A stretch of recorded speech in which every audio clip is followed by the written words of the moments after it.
Hi everyone. I want to talk about obedience and comfort.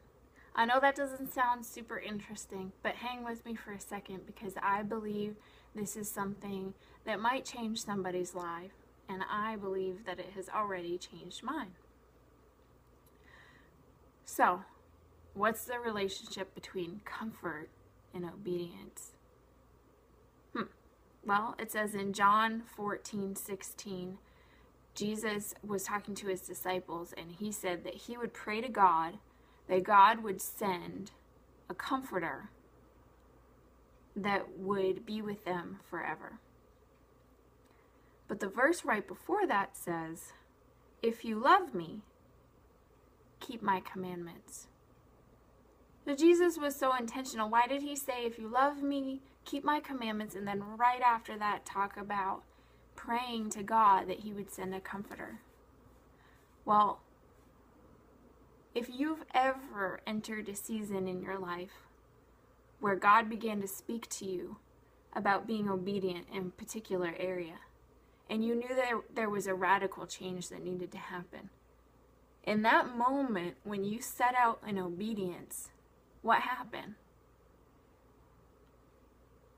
It didn't always go smoothly, did it? People get mad at you. Sometimes things are lost. Sometimes obedience means ending a relationship. Sometimes it means changing a relationship. Sometimes it means even giving up everything that you know. If your life was on one track and now God wants it on another track, being obedient can bring so much discomfort and loss, even temporarily, until things get put in right alignment. And there is an uncertainty there. There's a discomfort there. And we need comfort sometimes in those moments of obedience. There are times when being obedient means that you feel like the whole world is against you. Jesus learned obedience through the things he suffered.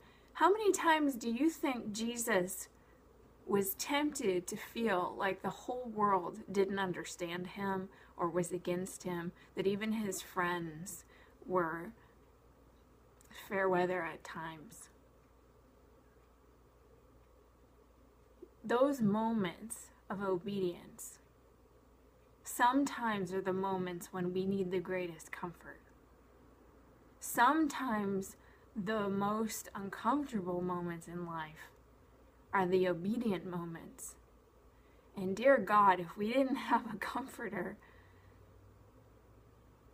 we'd have almost nothing. And so God knew, Jesus knew when he spoke to his disciples about keeping his commands, he knew that in just maybe a few days, months, years, that the whole world would turn upside down and they would be accused of things. They would be put in prison.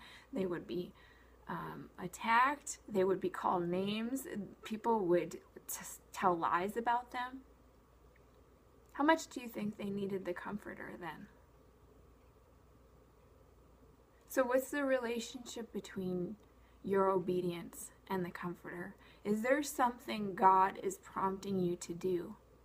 And in your emotions, you feel like, I just don't know if I've got it in me to do that, because I know it's gonna hurt for a while. I know it's gonna be really hard, and I just don't know if I have it in me to go through that. Is there something in your life God is prompting you to do that your heart is afraid of because you don't know if you can handle the potential suffering or loss that might come in the first few steps? But think about the comforter. Think about how he will guide you lovingly, lead you step by step. And you know what the comforter also does? He will tell you of things to come. So in those moments When you feel like maybe the whole world is upside down, maybe the whole world has turned against you, the Comforter, He will tell you of things to come in the next season. Saying, hold on, keep going, don't give up, push through, step forward, because just a few more steps, child, and there is great freedom, great adventure, great love, great wonder, great purpose waiting for you.